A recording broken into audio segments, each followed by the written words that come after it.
Hello out there in the realms of the living. Welcome to Thrones of Game, the only Game of Thrones podcast where we watch the series backwards. If you've never listened to the podcast before, my name is BT Calloway. I have seen the entire show already, but joining me is Elliot Jay O'Neill, and he is watching the show for the first time, but in reverse order. Elliot, how you doing, buddy? Not too bad, man. This is our Season 2 finale. I know, we just watched Season 7, Episode 1, Dragonstone, and you know, I think this deserves a bit of celebration, and for that, we've got the limited edition Johnny Walker White Walker Scotch. I've been keeping it for a special occasion, just like this.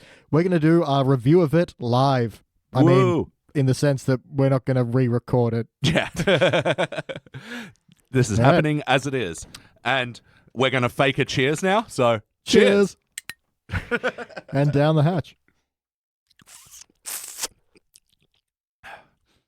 You know what? It's not as bad as I was expecting. Yeah, I mean, I was joking before that because this came out right before Season 8, and, you know, it was really sought after, and I couldn't get any anywhere, and then after Season 8 aired, I found it really easy to find. I assume, much like Season 8, it was going to be highly anticipated and then grossly disappointing. It's not bad, it's not great, it tastes like Johnny Walker, basically. Maybe somewhere between red and black. Yeah, well, look, I mean, just from Johnny Walker alone, because even the best Johnny Walker, to me, still tastes like Johnny Walker. Yeah. And as far as that, like, was this at a premium price as well, or? I think it was heavily discounted after Season 8 ended. Much like Season 8, now available on Blu-ray. It's been like, please buy it. I'm pretty sure, yeah, you can get it in the buy one, get 8 free at JB Hi-Fi. I did, literally, because I just got Season 5 and 6 ready for us, and they were $35 each, or buy 2 for $40. Oh, wow. So yeah, White Walker Scotch. If you like Johnny Walker, you'll like it. If you don't, you won't. Yeah, I gotta say, like, I was expecting to just cringe at the first sip and just immediately want to mix it in with the Pepsi Max that we are also sponsored by today. But no, I think that is actually a Scotch I could enjoy straight. It is weird that I would gladly take a sponsorship from Pepsi Max above Johnny Walker. If I had a choice, Pepsi Max. Yeah, their commercials are a little bit more hard to shoot, though, because they're so extreme with all the mountain biking and the water sports. And, I meant like kayaking and stuff. I know what you meant. I know, man. Yeah, I'm not an extreme person. But I'm an extreme podcaster. Whoa. All right, so, to begin things off, what just happened? Oh, well, this episode... Yeah, this one's a bit of a snoozer. Unlike the other ones we've had, where it's been bunch of talking, big violent ending. This had all the violence up front, and then a lot of pieces moving after that. But it wasn't even that big of a scene. No, I mean, it's not that, you know, an episode of television needs to have a big fucking moment or a big violent moment, but Jesus Christ. Like, we've seen episodes where it's just like, yeah, it feels like they're just spinning the wheels or they're treading water or all these things. This is like watching someone slowly get the gears moving on a big bit of machinery, and they haven't even done a full revolution of the winch or wench or whatever you call it. Yeah. This was a bore. Yeah, I mean, just to clarify for everyone out there, this is the one where Dan Brady arrives at Dragonstone. It's the one where Euron Greyjoy first arrives in King's Landing, and it's got the montage of Sam picking up people's poop. Best part of the episode. It was. We'll get to that. But the main thing is this was the death of all the clan Frey at the hands of Arya Stark with a big poisoning scene. And I gotta say, I like the scene okay. I think it was well, put together. But these kind of moments where you try to poison multiple people, they always seem funny to me because there's always one guy who's like, I'm not really thirsty, thanks. Yeah. Or like, oh no, I've had way too much already. If I have another drink, I'm going to barf. We're just someone else have mine. My wife sat me down last week and, took a really good hard look at my life and decided that my drinking is a problem. So while I appreciate the gesture of this fine wine, I shan't be partaking. Thank you very much. Yeah, there's always one. Yeah, exactly. And this is a big room full of people, so you're telling me not one of them is a teetotaler? Not one of them is like, oh no, I'm going to wait till the next course before I drink this wine? No, it's weird. It's weird. Or just one's, no, I'm just going to sip and enjoy it, Yeah, and even for the show, if there'd been a couple who didn't drink it and they were just watching everyone die around them and Arya had to do the face pull-off thing and run up and shank them or something, that'd be dramatic. That'd actually be pretty amazing. Yeah. I want that scene. For the person who's goes to take a sip but then doesn't, and then is like, oh shit, and then is just terrified and doesn't know what's going on. Yeah, well, because it was pretty obvious how, Arya was hovering the glass at the time. And yeah. So, yeah, surely someone, like, I guess the Clan Frey are just a bunch of drunks. Yeah, drunk idiots. And now they're all dead. Yeah. And I got to say, Maisie Williams, fucking amazing acting there. You could really believe that she was actually that old person. She just got that accent perfect. Yeah, I mean, the makeup effects as well. It's just, my gosh. Hours in a chair, we're saying. Yeah. Just like the way she lowered her voice and got that old man thing going, fucking perfect. And even changed her height. That's commitment. Nicely done, Maisie. Yeah, this is the first time you've seen her bag of faces come into use. Again, we're not. It's never entirely sure how it works. It's got a very kind of Mission Impossible removal of the face thing. Yeah.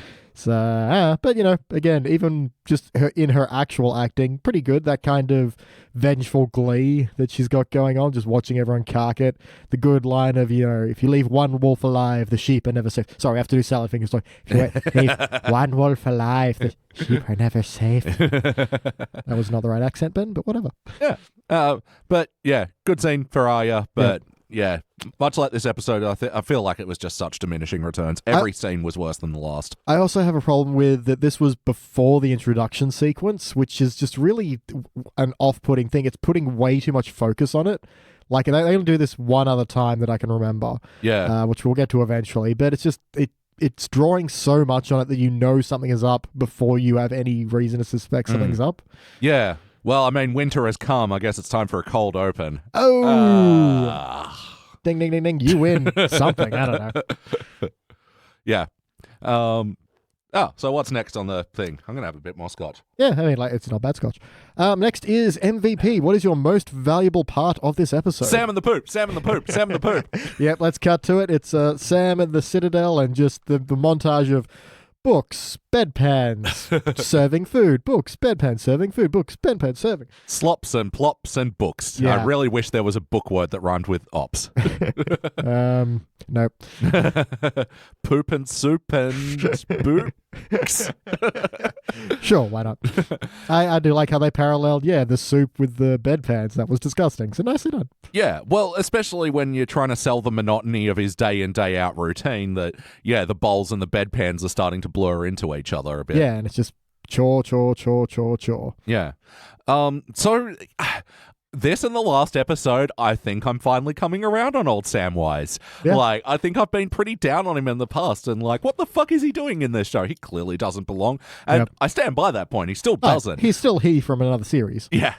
And, I think that's why I like this scene. It was a diversion from Game of the Throne and back into the sub-series Grey Worm's Anatomy. And I really enjoyed the direction of this scene, and I also really enjoyed his performance. And even in that autopsy scene, like, I kind of enjoyed that conversation, although Dr. Boring Speech was going on a bit too much. He was just, although he has a good parallel because this is meant to be the whole White Walkers represent climate change kind of thing. And he's all like, people are always like, oh no, the end is near, how will we survive? And then it's kind of downplaying the massive threat. But from his perspective, that point makes sense, as in they're the keeper of records and they just survive and they keep going no matter what happens. Yeah, it was a lot of back and forth and a lot of boring, but I think there was a good collision between the old bookworm type educator and Sam's young attempts to try and get out there and make a difference. Yeah. So it's good stuff. The young, ambitious rapscallion who's, trying his best to stay within the rules but has to defy them to... Yeah, he steals books. So I got to ask as well, like, the chains in the library, are they attached to the books or are they just... I think they secure them in there, and so you can't take them out, or you can't take them away unless you can unlock them. Yeah. They got a whole thing with chains, the Maesters, because I know, like, when they graduate, I guess, they wear, like, a chain, and each link represents a different kind of field of study or something. Right, it was the day before patches on your scout sash. Pretty much. A lot heavier back in those days, but, life was tough. Yeah. Well, if they didn't want them to steal the books, they should, do the thing they do at the library, like with the newspapers and giant plank of wood. Just a Dewey Decimal System. Man, my MVP, I'm tempted to say the line of, what was it father said? Everything before the word but is horse shit. It's pretty good. I have gone out of my way to avoid the word but in some conversations ever since. Oh, Just wow. because I think it's a fair point. Who was the one that delivered that? That was Jon Snow. Oh, yeah. That's my Jon Snow. Everything is horse shit. Yeah. Yeah, that's a good voice you've got in your... Am I going to have a career after this show? I'm losing it. I can't maintain it. That's the problem. I don't think he can either. To be fair. Yeah. Like, that's been one of my biggest surprises of this watch through is that I don't think Kit Harington's as consistent, like, as everybody says he's good as he is. I know that sentence lacks any consistency, but hey, I'm half a shot of Scotch in. Yeah, exactly. I mean, you're not a professional actor. You're a podcast, goddammit. You're a man with opinions and a microphone. Man, I'm going to say my MVP is kind of tough, but I think that big... like when they're all sitting that like kind of meeting with all the King of the North, Jon Snow, and Sansa, and all the lords of the ladies of the North, and there's a bit of Sansa saying we should give these castles to loyal families, not the ones who betrayed us, and Jon's like, no, you can't blame the kids for their father's decisions, and I think it's a fair point because they both have valid arguments. Yeah, and then right at the end where he's like, can the two Karstarks, whatever the other house was, step forward, and they're just kids, and it's like, these are the people you were trying to murder. Yeah. Yeah, it's a good bit, and I think it works really well. It shows the dynamic of, Sansa, and even in the following scene where they're having an argument, Sansa's definitely much more grown into a character and has a lot of good points. It isn't just reactionary or just, resting on her laurels now that she's home and safe-ish. Yeah. But the kids as well. See, Daenerys, take note. This is how you ask people to bend the knee. You don't just outright ask them to bend the knee. Bend the knee. Yeah, you gotta sweet talk it a bit, and you gotta show that you are committed kin, not just like, I'm Daenerys, bend the knee right now. I've got dragons, bend the fucking knee. Knees and bending, please. Fucking Daenerys. Anyway. Although, again, like from last episode, I'm suggesting that bend the knee is just a metaphor for, like, get funky. So she's just tired of asking people to dance and no one takes her up on it. It's like, just someone bend the knee. It was their safety dance. Yeah. Bend the knee. Bend the knee. Everybody look at your sleeves. Sure. Bend the knee if you want to. You can leave your friends behind. Don't get me started on the safety dance. Because if you don't bend, your life I will end and you'll not be a friend of mine. Yeah. Nice. I like it. I like it a lot. Man, I'm not gonna lie. This is my episode with the shortest amount of notes on it. Because we've done MVP. Can I do a least valuable player? Oh yeah, go for it. Ed fucking Sheeran. Yeah, I was sitting there going, oh, this is when this cameo happens. Like, wonder how long till Elliot notices. Because it came flooding back because, like, I mean, even though I never watched Game of Thrones before doing this podcast, like, of course I'd absorb little bits of it via social media because everyone was fucking into it. So, like, I know Joffrey's a cunt. I know winter's coming. Yep. I don't have a lot of context for these moments, but yeah, the moment that Ed Sheeran hit the screen, all these memories of people complaining came flooding back. All right. I mean, in his defense, I think it's not like a big moment and it's fine. I'm going to say the whole scene on the second watch, I felt really kind of a letdown. Like, there's a hint of tension because, these are Lannister soldiers. They're, in opposition to Arya and her tasks. And she kind of eyes their swords and then sees that they're, off to the side and these guys are technically unarmed, but there's a lot of them. Yeah. And I just kind of wish there was a bit more tension build up in that, because all they're talking about is, oh, we're just regular old people and we just want to have a good life and go home to our families. And I wanted that balanced out with a bit of bastardry, like a little bit, your average soldier bastardry. Like, Because, soldiers, do talk about taking human life with a certain, emotional distance. Yeah, exactly. I mean, that's just kind of their deal. But they're a little too innocent and the whole scene is a little too sweet. And it's like, what was the point of this scene, I guess? What are we walking away from with a new sense of? Do we, because if they'd been all nice and sweet and Arya had killed them anyway, it's like she's kind of maybe detached from, she's very far detached from who she was and maybe from the right thing to do and is just so blinded by revenge she'll kill anyone. Yeah. Or if they were kind of bastards, but killing them was too difficult, then there would have been, she's smart enough to make that decision or, something. But yeah. Or a functional thing of, killing the enemy and taking their loot, Yeah, exactly. So she's got some more rabbit. But ultimately, if you cut this scene, you lose nothing. Yeah. So not even in terms of all the other scenes, which is a lot of standing and talking, but at least their plans being drawn and plot pieces moving around the board. Yeah. And this is just a bit, and that's it.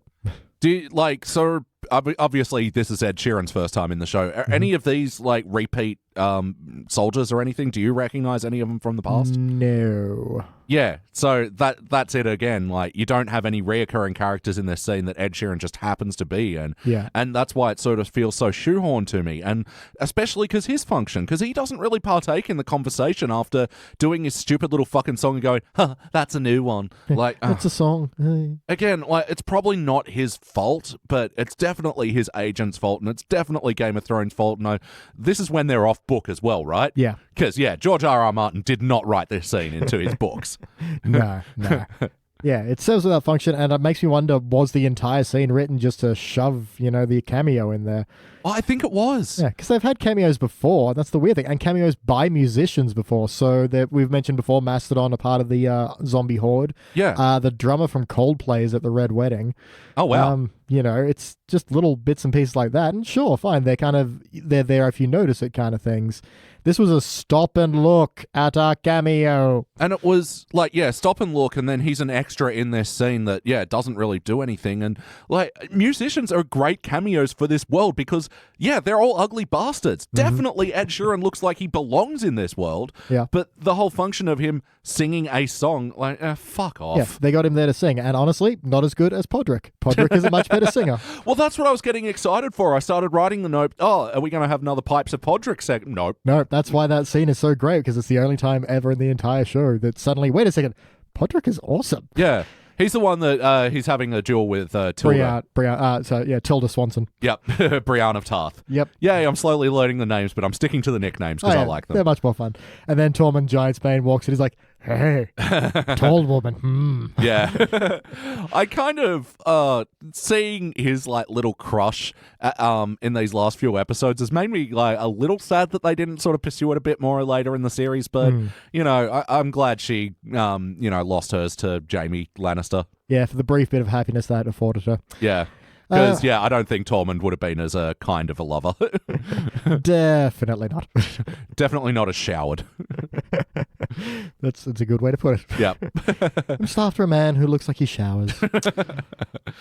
So speaking of little crushes, we have Littlefinger kind of hopping around Sansa, being like, oh, why aren't you happy, Sansa? Oh, you're safe, but are you happy? Why aren't you happy? Yeah. You don't need to have the last word. I'm assuming it was something clever. That was wonderful. She's getting good at the backhand. Yeah.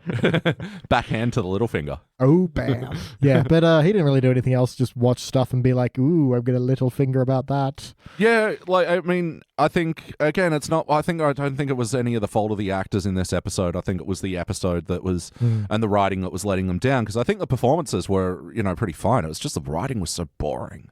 Yeah. But yeah, so that does it for what happened. MVP, and what's the opposite of MVP? LVP? LVP, yep, sure. No nudity, once again. Yes, there was. There was? There was dead cock. Oh, I forgot. I must have been making a note then. Yep, in the autopsy, you see a little bit of a dead cock. A little bit of dead cock. Well, there you go. And 2 dead balls. Well, I mean, you'd hope there's something there. That was my only other note on violence, other than the mass poisoning and vomiting of blood and such, was just the autopsy scene. Yeah. Which I couldn't help but notice. That's definitely Foley of a wet chamois. Loading Foley has ruined a little bit of entertainment for me, but it's worth it. Yeah. No, and I think the autopsy as well provided a good setting for them to have their little conversation as well. Just sort of, not carelessly, just unfazed by weighing the organs and all that. Yeah, and showed the nice line between, master and student of, he leaves like, be a good lad, clean all this up. Yeah. It's like, you mean all the corpses and organs you had me pull out of the corpse? Yeah. All right, shit. Where's a mop? Don't think there was anything in terms of memes here or cock talk. So, man, I think we just have to go through our notes. And like I said, I've got very few on this one. Yeah. I had some good lines and stuff. I will say this is also the episode where Mira Reed and Brandon Stark make it back to the wall. That's it, though. They come back home, and that's the end. So, But I found out what that girl's name was, Mira Reed. There we go. Yep. I had a little laugh to myself in that moment. It's like, how can you prove that's Brandon Stark? Because I'm a detached, dead-eyed wanker that's telling you something about yourself that you thought you knew. All right, let him in. Yeah, wish it was kind of more intimate than that. It's like, well, sometimes you like to wear women's hosiery. No, I don't. You once ate a dirt sandwich to see how it would taste. You didn't mind it. And I can list all the people that are in your spank bank. First of all, no, he's in. He's all right. Let him in. God, he's creepy-eyed and the three-eyed raven. Yes, whatever. Get out of my head. Yep. Yeah, what other notes are... Oh, now that winter has come, could winter at least throw us a towel? What? Waiting for that one to land. Now that winter... Oh, right, there we go. Yeah, I wasn't thinking filthily. Then you're not looking hard enough. It's true. Once again, we get a appearance from Bear Island Girl, who rocks. Oh, yeah, the littlest badass continues to be the biggest badass. Yeah. This guy's all like, because John's all, we need to have the girls fighting as well. And some guy's like, oh, you expect me to give my grandniece a spear? And Bear Island Girl's like, I'm a girl, bitch. You think I'm not going to fight? Huh? Yeah. Want to go? We'll go. He's like, okay, I suppose I'm woke now. She's like, yeah, stay woke. Yeah. No, she kicks ass and yeah. I do find it funny, these moments where they like, hey, we solve sexism. A little bit, yeah. Yeah. But I think that's well put together, and he's got that moment of, I don't want to, like, insult another lord/lady. Yeah. So, I guess we'll just drop this. Yep. I will say there's a little bit when we first go to the Citadel before the disgusting montage where they pan down. There's this kind of chandelier thing with all these lenses and orbs on it that's acting as their lighting system. Like the sun comes down, reflects through these orbs, and it's like, that is dope. I don't know if that exists somewhere or they made that up or that's really cool. That'd be really interesting to find out how much of this they pulled from history to... Yeah, I mean, that was an impressive design chandelier, and they spent so little on it, I can't assume they built it for the show, so maybe that's a thing somewhere. Yeah. And just other places as well, you could see like lenses and mirrors kind of up to reflect light. Like, that is really thinking about your world. Nicely done. It's interesting that it's in the Citadel full of all the smart people, whereas, most places are lit with candles and not much else. That's interesting, yeah. Again, excellent attention to detail. We get the scene as well with fucking lame janitor and Seesaw Lannister. And he walks in, clearly sees a map on the ground being painted, and he says, "What is this?" And she's like duh, Jamie. Oh my God, do you know nothing about art? It's clearly a map of the, known world. Yeah.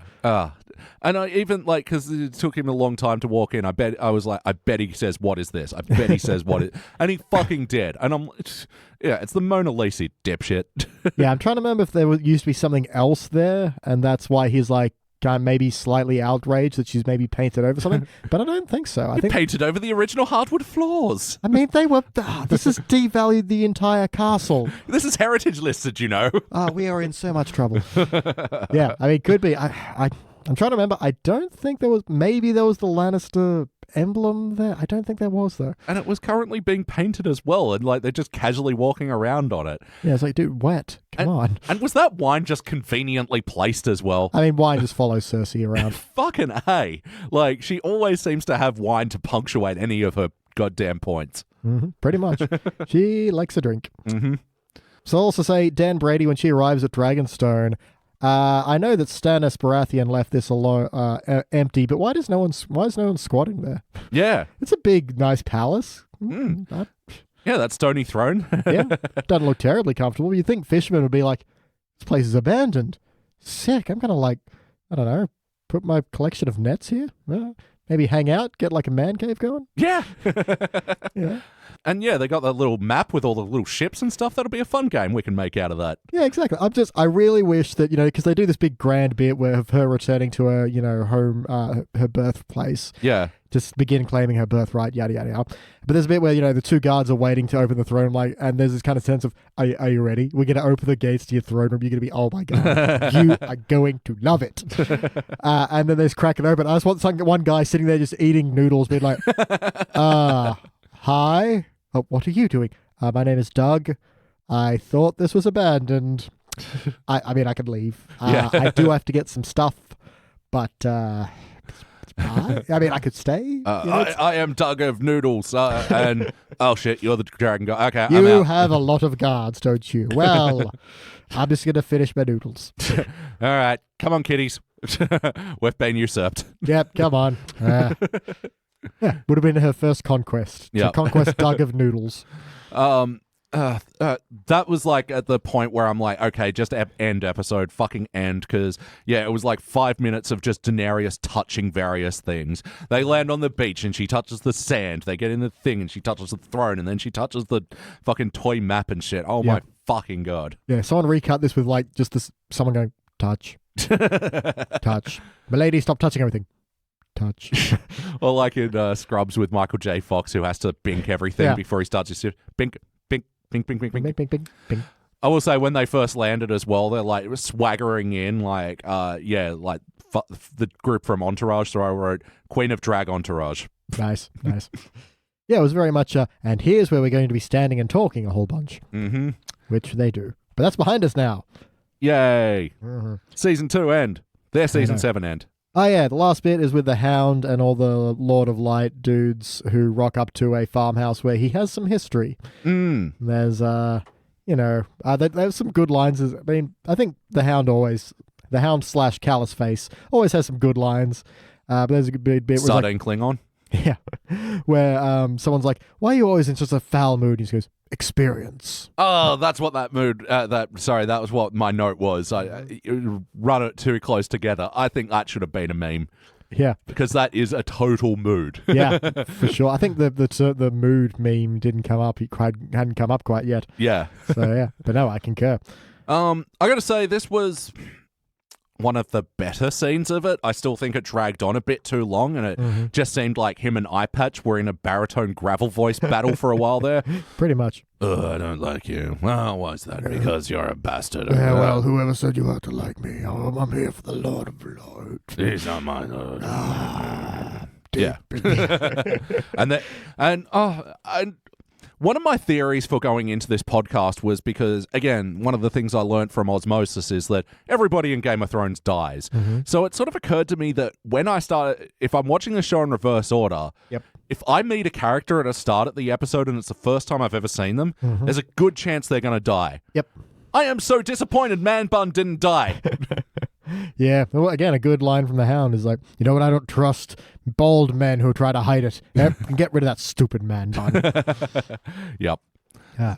So, yeah, just for Sardine Klingface, that Sardine scene, Klingon. he was really carrying that scene, and I actually didn't mind the whole sort of staring at the fire, seeing the impending doom and all that sort of stuff, and the good choice of, like, not actually showing what he sees, just showing a fire. Yeah. Which, probably a cost-cutting measure, but I think effective. I think it would have just looked goofy if we'd seen the image along with him. It wouldn't have, I don't think it would have worked. So, yeah, glad they didn't. And then there's a bit of back and forth where it's like, why does the Lord of Light keep bringing you back? Oh, how's that fair? And then it's like, oh, I don't know. And we find out later. We know exactly why, because we've seen that episode. He holds the door for Arya. Yeah. Yep. That's the last you see of him. That's when he finally dies. Oh, when all the zombies are bursting down the hallway and he holds the door closed that she can run past. Yep. Well done, bud. That's why he was brought back to life like 6 times. And they also revealed that Callous Bod, a.k.a. Captain Friendzone, a.k.a. Jorah Mormont, is in the Citadel. Oh, that's right, as well. Probably one of my favourite parts of the last episode we watched as well. For sure. And my last note is that dagger of Arya's is in the book that Sam is looking at, and I'm not entirely sure why. I feel like there's a whole story I missed there. Oh, the curvy one. Yeah. Isn't that already made out of Dragonstone? It already is, but it's in the book that he's reading. Which belonged to Littlefinger, that gave to Brandon, and then Brandon gave to Arya. Yep. Storied history with that dagger. Yeah, I know. I want to piece this together a bit more. I'm curious. So well done, series, for still getting me curious. Yeah, there you go. But yeah, that puts me out of my notes. So how about you? I'm done. All right. This episode, I think it was actually the worst of season 7, to be quite honest. It's like, at least some of the more boring ones at least had a big scene or something that I could get a lot out of. This was just, I don't know, maybe if I had the context of season 6 and whatever happened in that season finale to sort of make these scenes a bit more exciting, but to be honest, I don't think so. Like, yeah, fair. Hey, you take away from what you take away from it. yeah. All right, but our final question: how did we get here? Oh, you are cordially invited to a lovely dinner. It'll be the second feast that I'll be putting on. And everyone's really excited and they're getting ready for the party and there's lots of fashion montages. Wow. Devastating. So they're all just pumped about Waldorf Frey's second feast. Yeah.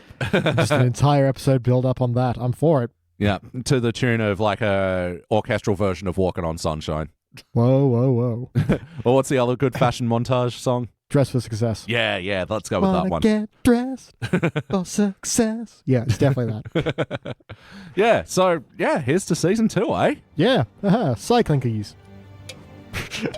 Pepsi Max. Sprayed a little bit on the wall. That Well, was impressive. Very nice. Yeah, I'm not even mad. I'm just impressed. All right, until then, that's been Elliot Jay O'Neill. Goodbye. And I've been BT Calloway, and for now, our watch has ended. Season 7, y'all! See you next season for season 3. Yeah, when it is it? When, no, 3, what? Oh, season 3 of us. Yeah. Season 6 of this. When it won't be winter. Oh, sorry. Yeah, before we end, that is the last thing that I had. It's a discussion point. Does this show, like, take place over the span of less than a year? No. So there's this thing where, because they keep referring to, like, the long night and the long winter, they have inconsistent summer and winter patterns. Right. So it's not 4 seasons a year. It might be 20 years of spring, summer, autumn, but never a full-on winter. Oh. And then there's sometimes where you get 10 years of winter. There we go. Okay. Yeah. That's why winter was coming was a big deal. It's just like, oh, winter is coming. It's like, oh, cool. It's June. Yeah. Now this is there's some interesting people who have made like weather charts based on how their planets might work and how their distance from the sun might vary, and that would give them these long summers and long winters. Yeah. But yeah, so that is that thing. So yeah, it's been like, I don't know, it's been a long time. I think I'm trying to something like 20, 30 years since there's been a full-on absolute winter. All right. Well, tying in perfectly with our summer as well. Look forward to some better weather in the following seasons. I mean, only better if you like sweating. Nope. All right. Now our watch has ended.